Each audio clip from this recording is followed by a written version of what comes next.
So, if a group of people are marginalized and they're ignored and their rights are ignored and they're gaslit, and people say, you know, gaslighting comments, the problem is that they can get all the mental health they need, but if their basic needs aren't being addressed, then it is a problem. And not being discriminated is a basic need.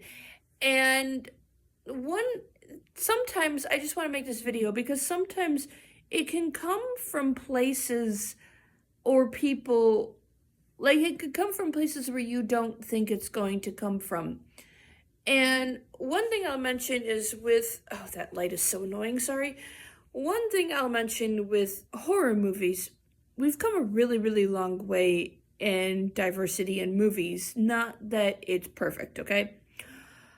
But if you know the Silence of the Lambs movie, classic 80s horror movie with Sir Tony Hopkins, right? Excellent, excellent, excellent movie. What a lot of people don't know is, okay, you know the scene where Buffalo Bill, he kidnaps the girl and she's the senator's daughter, and luckily, spoiler, so if you haven't seen the movie, I don't know, shut it off here. Luckily, she gets saved at the very end. The problem with the movie is they made her a rich white girl. Her mom, now I like the little feminist twist they had there. Instead of her dad being the senator, they had her mom being the senator, and that was kind of cool.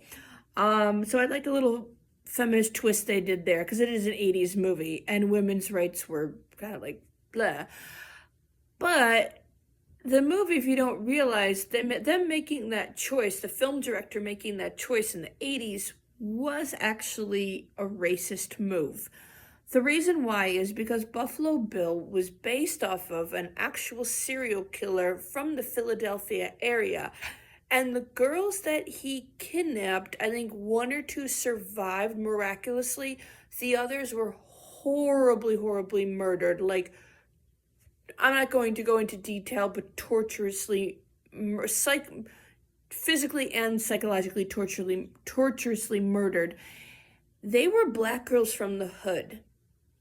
But they decided to change for the movie because they felt that a rich white girl would be more relatable than these low-income inner-city black girls who were actually the real victims.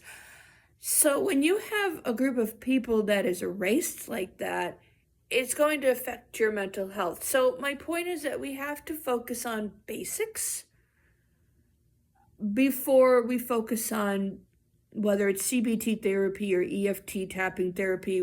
With me, I do EFT. I don't do CBT.